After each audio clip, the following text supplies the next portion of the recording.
Planet Thraxon was a cold, dry world. It had mountains as sharp as knives and valleys filled with ancient snow. But today, something worse was coming, a storm. The size of a continent, the alien cadet training base was built in one of the flatter regions of the planet, surrounded by frozen hills. It was not made to handle surprise weather attacks. The camp was designed for discipline, combat drills, and team training. No one expected to fight nature itself. It started with a wind. A low hum at first, just a whisper across the ice. Then, it howled. Alien cadets in silver uniforms looked up from their tents. Their breath turned to mist. The sky darkened. The wind grew stronger, like something alive. A warning siren began to scream across the camp. "Storm alert!" shouted Commander Trivax, his long green face twisted in worry. Everyone inside shelters now. But it was already too late. Chaos in the camp. The wind slammed into the camp like a hammer. Snow burst sideways. The temperature dropped. So fast, moisture in the air froze into thin white shards. Cadets ran in every direction. Tents tore apart. Poles flew. Equipment scattered. An alien with 4 arms, Cadet Nexo, tripped over a rope and fell face first into the ice. His skin turned pale blue in seconds. Others tried to help, but they could barely see each other in the whiteout. Inside the communications tent, power flickered and died. The screens went black. The emergency beacon failed to connect. "We are cut off," shouted Officer Delrune, his fingers dancing over dead controls. Panic spread like fire. Alien cadets, young and proud a few hours ago, now stood shivering and confused. Some hugged each other. Some cried. Some stared into the white wall of snow, lost in fear. And then, there was the human. The silent one. Private Cole stood near the edge of the camp. Tall, broad-shouldered, and quiet, he had always been the strange one in the group. Aliens didn't understand him. He didn't speak much. He smiled less. They called him Stoneface behind his back. But now, while everyone else panicked, Cole pulled up his jacket hood, tightened his gloves, and dropped to one knee. He took out a small foldable shovel from his pack. It clicked open with a soft snap. Then he turned and walked straight into the storm. "Where is the human going?" One cadet yelled. "Is he mad? He'll freeze out there," shouted another. No one followed him, waiting for rescue commander. Trivax tried to keep order. He moved the remaining cadets to what was left of the dining tent. It was the largest structure still standing, though its walls shook with every gust of wind. They piled inside, shivering. Some had frostbite on their hands. Others had lost their boots while running. "We wait for rescue," Trivax said, trying to sound confident. "But the Cums are dead," said a nervous cadet. "Rescue teams scan storms." "They'll find us," Trivax replied. His voice didn't sound sure. Minutes passed. Then hours. No one came. Deeper into the storm. Meanwhile, Cole kept walking. His eyes were nearly frozen, so he squinted through ice-coated lashes. His beard had turned white with frost. He moved like a machine, slow, steady, unstoppable. He reached the base of a snow dune and dropped to the ground. There, he began to dig, not down but sideways. His shovel bit into the snow. He worked in silence, carving out a space big enough to crawl inside. He packed snow around the edges, shaping it into a small tunnel, then a dome. He had learned this skill back on Earth. In cold survival training, snow is not your enemy, the instructor had said. It can kill you or it can keep you alive, depends on how you use it. Cole dug deeper. The wind roared above him, but inside the growing cave, it was quiet. Almost warm. Fear and cold. Back at camp, the situation was worse. The tent roof ripped open. Snow piled inside. Cadets shook uncontrollably. Commander Trivax wrapped his arms around 2 of them, trying to keep them warm. "We can't stay here," cried Cadet Vera, her purple skin turning pale. "Where else can we go?" asked another. Some whispered about the human. He walked into the storm and didn't come back. Maybe he found something. Maybe he's dead. Trivax stared at the storm outside. His heart pounded. He hated admitting fear. But this storm was like a monster, and it was eating his unit alive. The cave grub's coal finished the main chamber of his snow cave. It was small, barely enough for one, but the walls were solid. He placed a reflective blanket on the ground, then lit a small heat pack. It gave off a warm orange glow. He drank from a thermal bottle and chewed a protein bar. Then he closed his eyes, but not to sleep. He was thinking aliens would not survive the night. Not without shelter. He sighed. Then, slowly, he crawled back into the storm. Alone against nature, no one saw him return. Snow had buried half the camp already. Cole moved like a shadow, pushing through drifts as tall as his waist. His clothes were soaked. His hands were stiff. He reached the camp's edge and saw the torn tent. Inside, it was chaos. 8 cadets, 1 officer, 1 commander, all close to collapse. They stared when the human entered. His eyes were red. His face was hard. He said nothing. Then he pointed outside and turned away. "Where is he going?" whispered Cadet Vera. "Is he coming back?" asked another. No one knew. The choice 10 minutes later. He returned with 2 thermal blankets and a rope. He stepped inside, grabbed the weakest cadet Nexo and wrapped him tight. Then he pulled him out into the snow. The aliens gasped. "He's taking them somewhere." "To safety?" someone whispered. They waited. 10 minutes passed. Then Cole came back. Again. He took another. Then another. One at a time. He carried or dragged the cadets to his snow cave. The last rescue when he came back for the 5th cadet. He was limping. His hands shook. His lips were cracked and bleeding. But he kept going. The cave grew crowded. He expanded it, digging side chambers. In total silence. Without a single word, he built a lifeboat out of snow. The end of day 1 by nightfall. The storm was still raging. But 8 aliens now lay inside a glowing cave, covered in blankets. Breathing slow but steady. Some were unconscious. Some just stared. The last thing Cadet Vera saw before closing her eyes was the human sitting at the entrance like a statue, his face half lit by the heat pack glow. He didn't sleep. He just watched the storm. The blizzard on planet Thraxon did not stop. It grew worse. The wind was now a scream. The snow came sideways.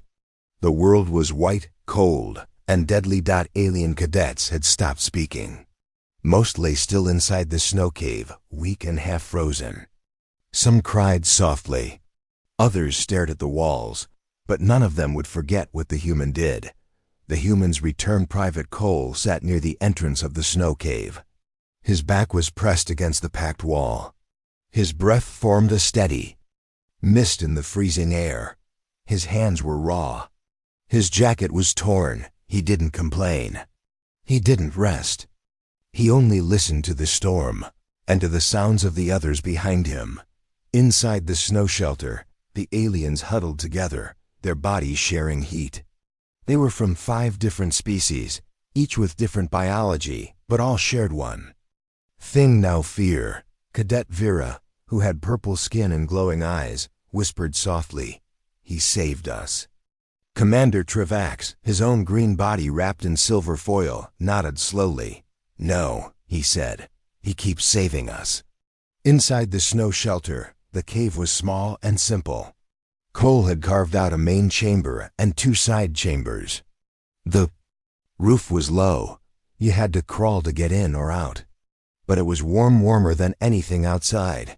The heat packs Cole placed gave off a soft glow. He had stacked them carefully near the walls.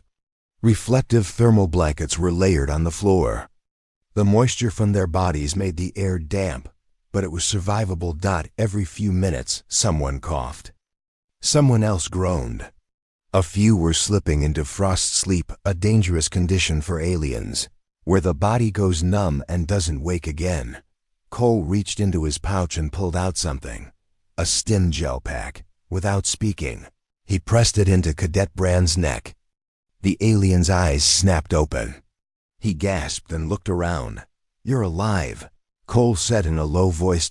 It was the first time anyone heard him speak. Back into the storm after checking each cadet, Cole grabbed his shovel and crawled. Outside, the storm was no better. If anything, it was worse. Snow came in thick sheets. Wind tried to knock him off his feet. Visibility was near zero, but he didn't stop. He couldn't. He had a plan. They needed more space in the cave. More air. Better walls. And heat.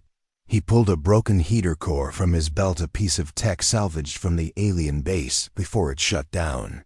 It didn't work normally anymore, but maybe if he rewired it.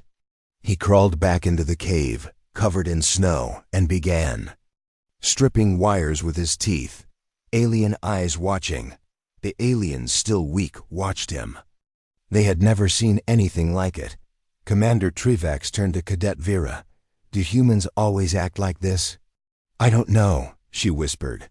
"They say Earth is dangerous, a death world." Trivax nodded. "Maybe it makes them like this, unafraid, prepared for anything." Another cadet, eyes barely open, said softly. He knew what to do. From the start. No one disagreed. The heat core spark skull held two exposed wires and looked around. He carefully touched them together once, twice, until finally, snap, a small arc. Then a slow hum. The old core flickered. A tiny red light blinked on. Heat. Real heat. The temperature in the snow cave rose slightly. Not much, but enough for aliens to stop shaking. Cole leaned back, exhaled, and rubbed his face. His hands were turning purple, sharing the rations from a pouch on his belt. Cole pulled out a small ration pack. Inside were protein bars, salt, tablets, and sugar chews. 8 cadets, 1 human. He looked down. Then he passed out the rations. To the aliens. Not to himself. "Eat," he said, slowly. They obeyed. Commander Trivax hesitated. "You need food too." Cole didn't answer. He just nodded and stood back up. He was saving his energy for something else. Another problem. The snow cave had one issue. Air. With so many inside, oxygen was running low. It was getting hard to breathe. Cole noticed it quickly. He watched. The walls darkened with their breath. He needed a vent. A second hole. But outside, the wind was digging its own traps. One wrong step, and the roof could collapse. Still, he crawled outside. He marked the roof with a small metal spoon, tied it to a cord, and dug a narrow chimney hole from the side. Snow poured in at first, then the wind sucked it back out. Vent. Made. Air returned. He wiped his hands, and blood came off his gloves. He didn't notice. The cadets talked while he worked. The aliens spoke quietly. "He doesn't stop," Cadet Brand whispered. "Is he a machine?" "No," Trivax said. "He's something else." "A hero?" Vera asked. Trivax looked at Cole, who was now setting up a signal light with half-melted batteries. "Not a hero," he said. "A survivor." The fear returned suddenly. The wind outside screamed louder. The snow wall outside cracked. Everyone froze. The roof shifted slightly. Snow dust rained down. One cadet screamed. Cole moved fast. He pressed his back to the weak wall, packed new snow around it, and used his own body to hold it in place. For 20 minutes, he didn't move. Then, the storm passed. The cave held. The night grows long inside the shelter. It grew darker. Heat packs dimmed. Batteries drained. Aliens slept. Some had nightmares. Some muttered names in their sleep. Cole didn't sleep. He sat near the entrance again, watching the storm. He chewed on a piece of ice to keep his body alert. Outside, the blizzard kept howling, but inside for now, they were alive, because of him. The blizzard showed no mercy. By the second day, most alien cadets had stopped hoping for rescue. Their strength was nearly gone. Their minds blurred from cold and hunger. Outside the snow cave, the wind screamed like a dying beast. Inside, the silence was heavy. Breathing was the only sound, but silence never lasts long on a death world. The warning signs the snow cave held, but it was shrinking. The roof sagged in one corner. Heat from the survivors' bodies was melting the inner walls. Water dripped. Cracks formed. One wrong shift and everything would come down. Cole noticed it first. He ran his hand along the roof and felt it tremble. He tapped gently with his knuckles. A low, hollow sound answered. Not good. He stood, turned to the group, and pointed to the far side. Move, he said. Commander Travax frowned. Why? Cole only pointed again, firmer. Then he reached into his bag and pulled out a second heat. Pack his last one and placed it carefully near the weakened section. It would melt it faster, on purpose. Collapse the snow above the heat. Pat began to sweat. Drips fell faster. Cracks spread like spider webs. Then, crunch, a section of the roof caved in, dropping a wall of snow into the center of the shelter. The cadets screamed. Some tried to run, but there was nowhere to go. Cole dove in first. He pushed snow aside, cleared a breathing hole, and grabbed Cadet Vera by the arm, pulling her free. Commander Travax kicked snow off his chest. Is everyone alive? Yes, a cadet shouted. I think so. Cole planned it, Vera whispered, coughing. He made it fall. Before it fell by itself. Building again, the shelter was now broken, but not destroyed. Cole acted quickly. He handed out tools, mostly sharp sticks and flat pieces of metal, to the cadets. Dig, he said, fast. For the first time, the aliens followed his orders without question. They worked in silence, moving snow, rebuilding the roof, and packing cold walls tighter. They followed Cole's movements like students following a master. He guided them with gestures, point, tap, nod. Even Travax obeyed. The one who collapsed, Cadet Julo, was slow.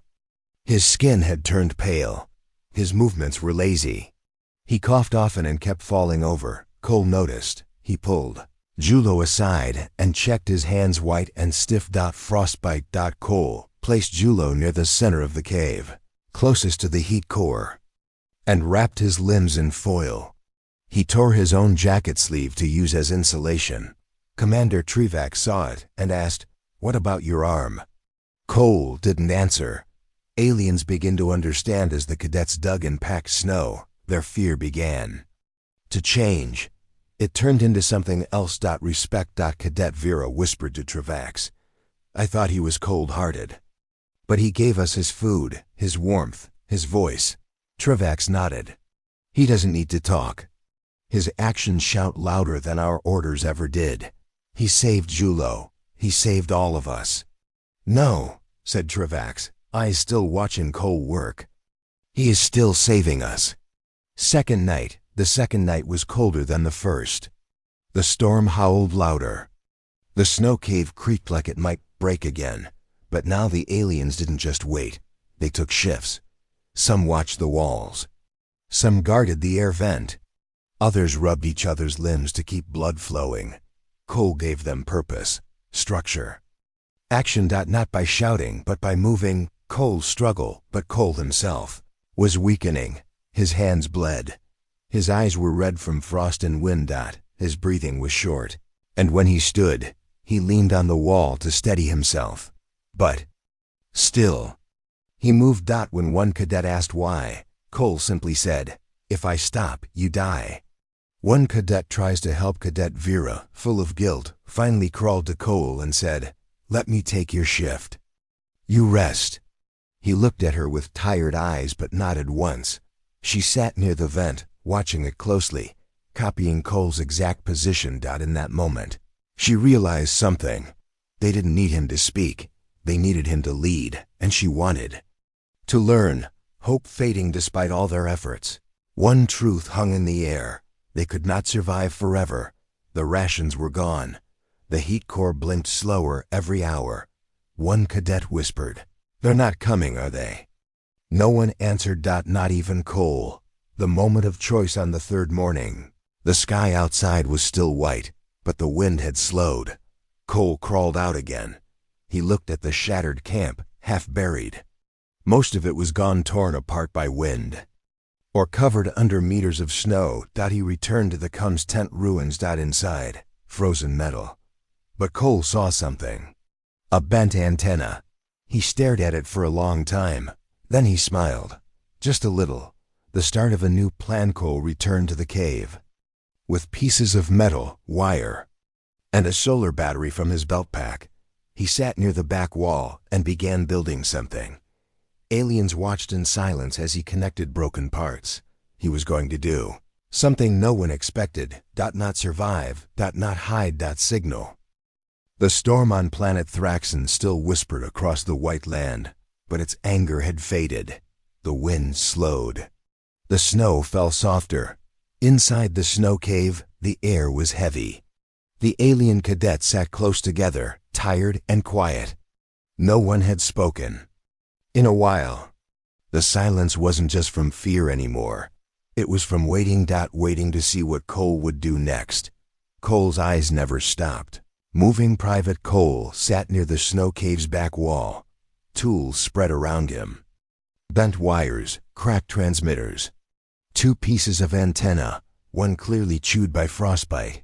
He was building something, not fancy, not pretty, just useful. The aliens didn't know what it was, but they knew why. He was trying to signal for help.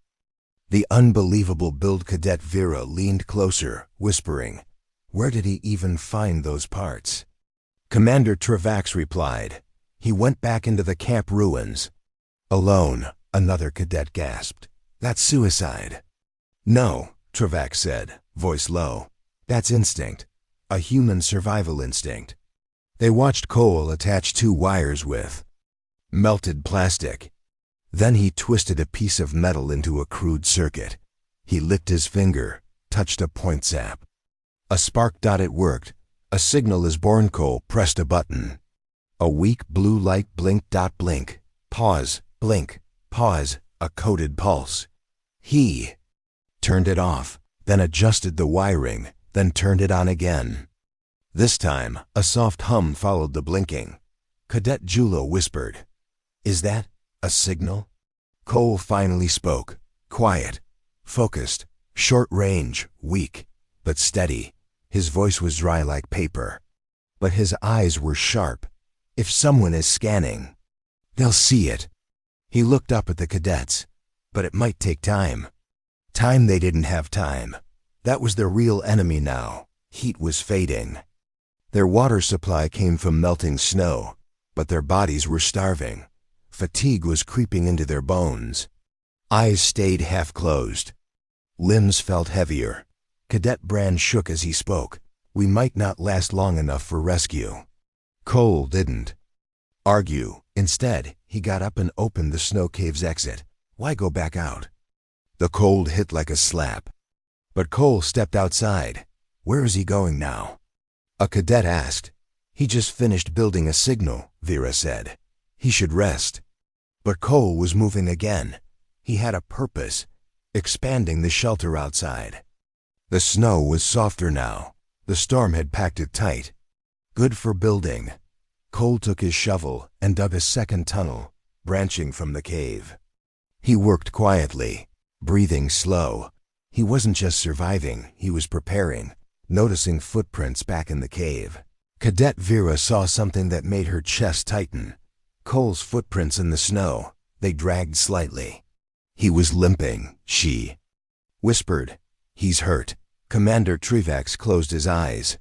"He's been hurt since yesterday." "Why didn't he say anything?" "He thinks if we know he's weak, we'll stop trying." Alien reflection as Cole carved out a second chamber. The cadets talked in soft voices. "Have you ever trained for storms like this?" "No," said Julo. "Our species lives in warm jungles." "I was trained for zero-gravity combat," said Vera. "Not this." "Only he acts like this is normal." Commander Travax nodded. "Because to a human, Maybe it is.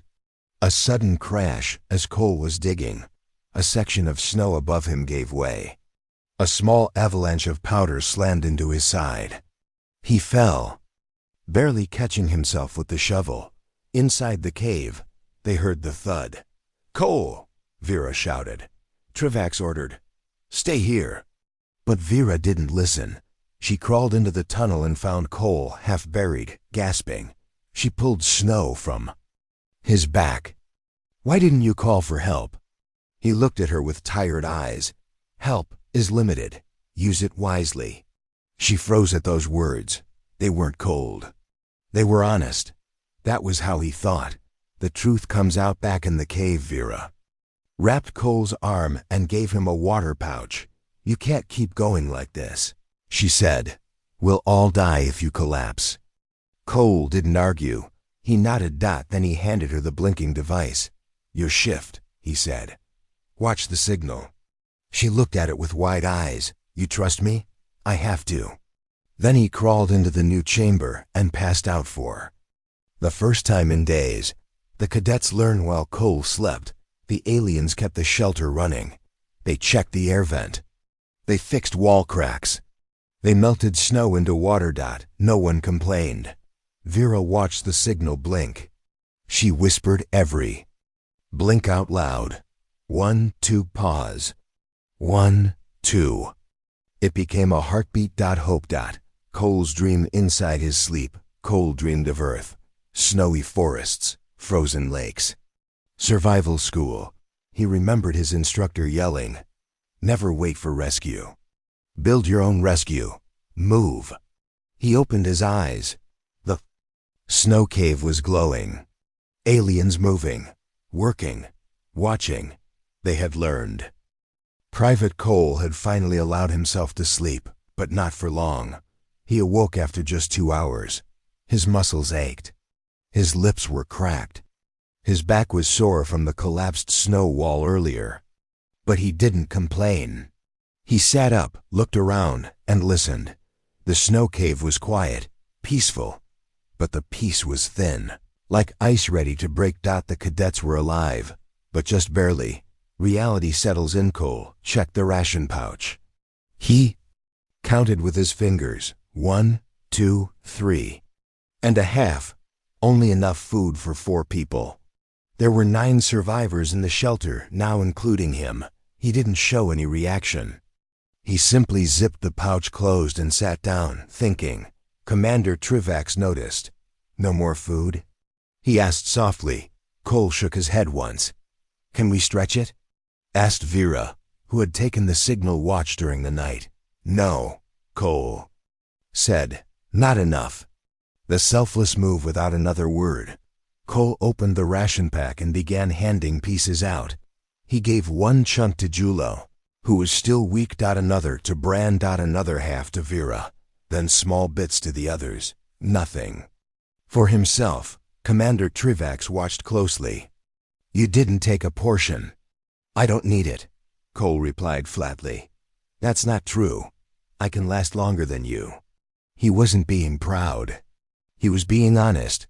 The aliens start to understand more. Cadet Vera looked down at the food in her hands, then up at the human who had already gone back to checking the snow cave's walls.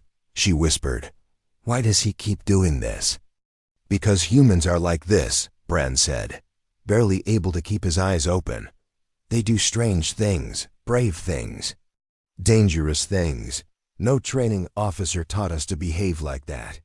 Commander Trivax added quietly, "No training could."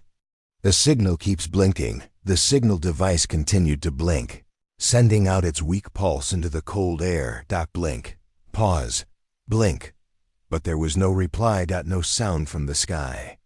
No rescue signal. No ships. Just white silence. Cole stared at it for a long time. Then he picked it up, adjusted the angle slightly, and returned to the new tunnel he had built. The others didn't ask what he was doing. They just watched. Trivax. Reflex Commander Trivax leaned against the wall and spoke to Vera quietly. "When I first met him, I thought he was arrogant, cold. I thought he didn't care about us," she added. But now, I'm starting to think he never needed to talk. His actions speak louder. Vera nodded. He gave me command while he slept. Travax looked surprised. That means something. Yes, she whispered. It means he's ready to let us stand too. A second signal attempt. Cole returned with a second piece of broken equipment, a light panel from the destroyed landing beacon. He sat down, used a multi-tool to remove the casing, and rewired it with sharp, shaky hands. Vera crouched beside him. Another signal? Maybe light will carry further, Cole said. He held it up through the tunnel vent. The panel lit faintly, blinking in rhythm with the signal. Now they had sound and light, cold conversations as night returned. The shelter grew colder. Cole rotated guard shifts, 2 aliens awake at a time while others rested.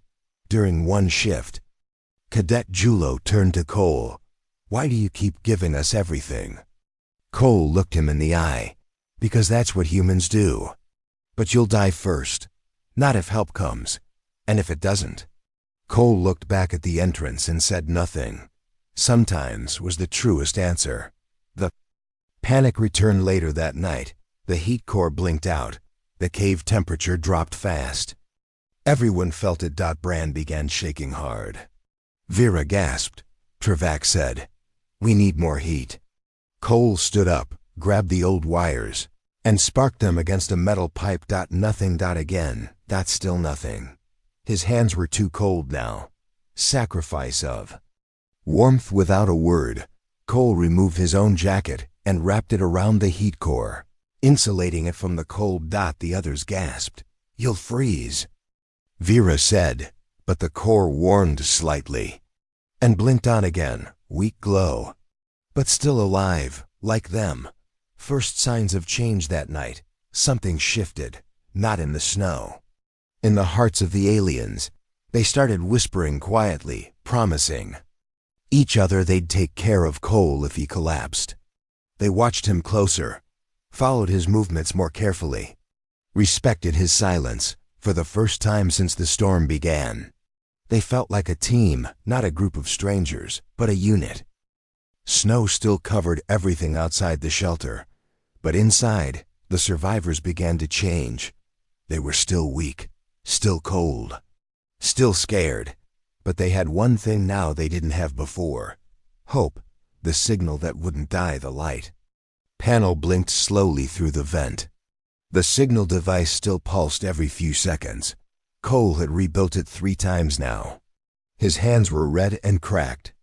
The battery was barely holding on, but it was still blinking, even when Cole collapsed beside it to sleep for 10 minutes at a time. The light never stopped.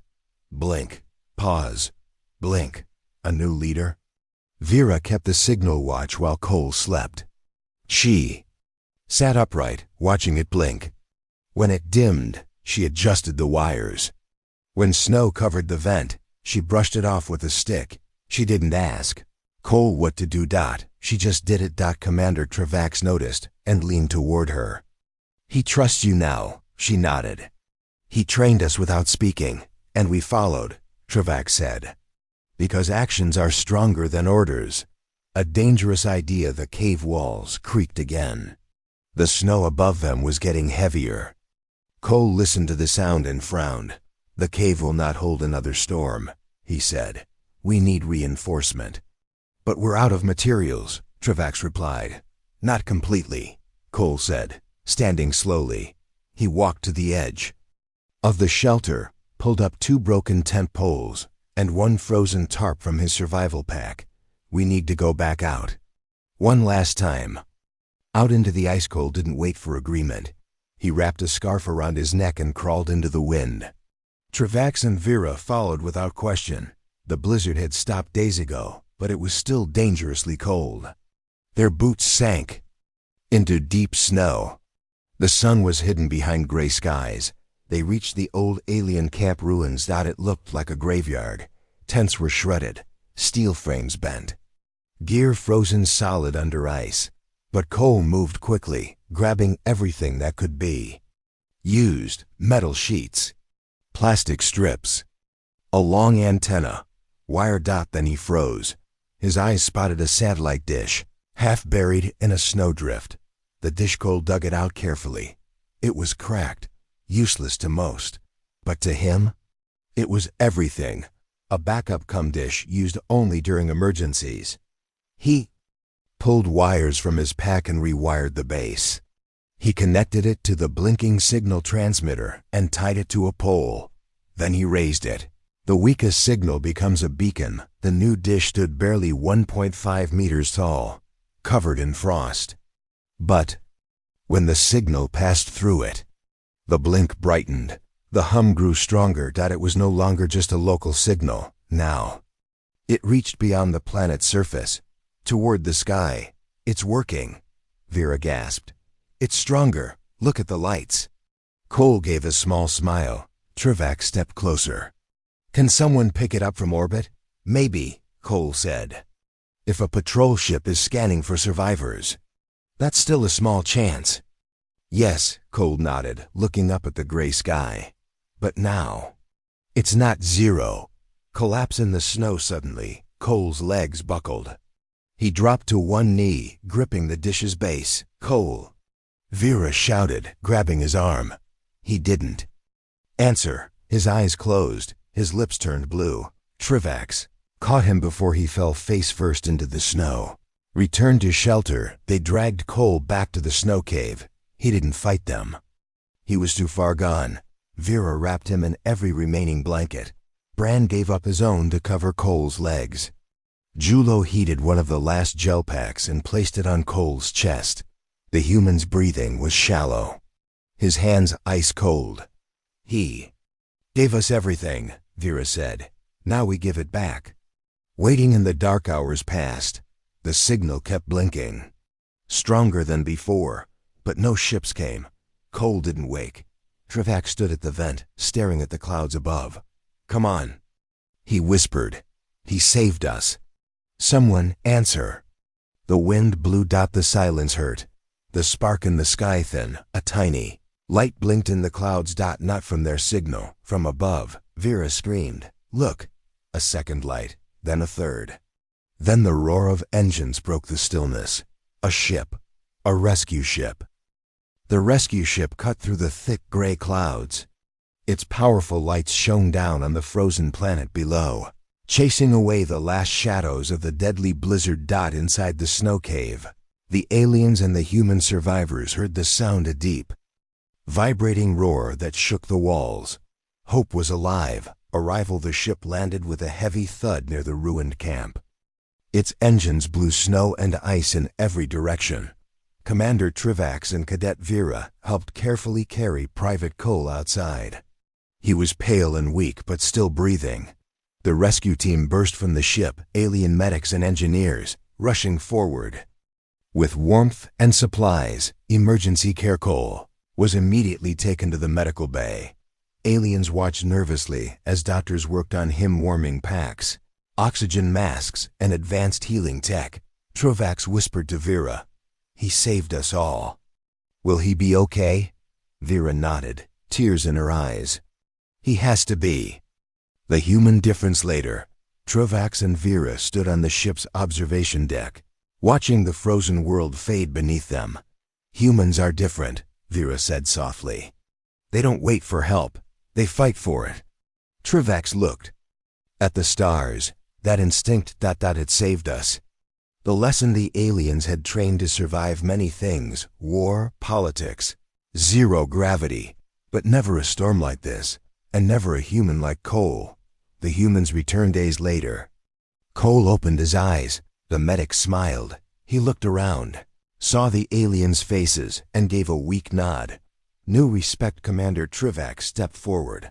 Private Cole, you taught us how to survive. Cole smiled faintly. No thanks. Just doing what humans do. The ship was now far above planet Thraxon. The frozen world was a white marble below, silent and cold. Inside, the survivors rested and recovered, but something had changed forever. Cole's quiet strength. Private Cole sat quietly in the med bay. His eyes were calm, steady. The wounds and frostbite were healing. Aliens came to see him, not as strangers, not as commanders or students, but as equals. Bonds forged in ice. Commander Trevak stood beside Cole. Your actions saved lives. Cole looked at him. I just survived, like you would. Vera added, no, you did more. You led when none of us could. Cole smiled faintly. Maybe humans are stubborn. The story spreads. News of the survival story spread across the galaxy. Alien fleets told stories of the human who built a shelter from snow, who fought cold with courage, who never gave up. Young cadets looked to Earth as a place of strange but deadly skill, a new respect for humans. Alien leaders discussed humans differently, now. No longer just another species, but warriors of survival, masters of chaos and calm. Cole's return mission after recovery. Cole volunteered for a new mission. He wanted to teach others, aliens and humans alike, how to survive the worst conditions. Because on Death Worlds, survival wasn't just skill. It was mindset. Closing words in a cold, dangerous universe. Survival was the ultimate weapon. And humans? They were the fiercest survivors of all. The end.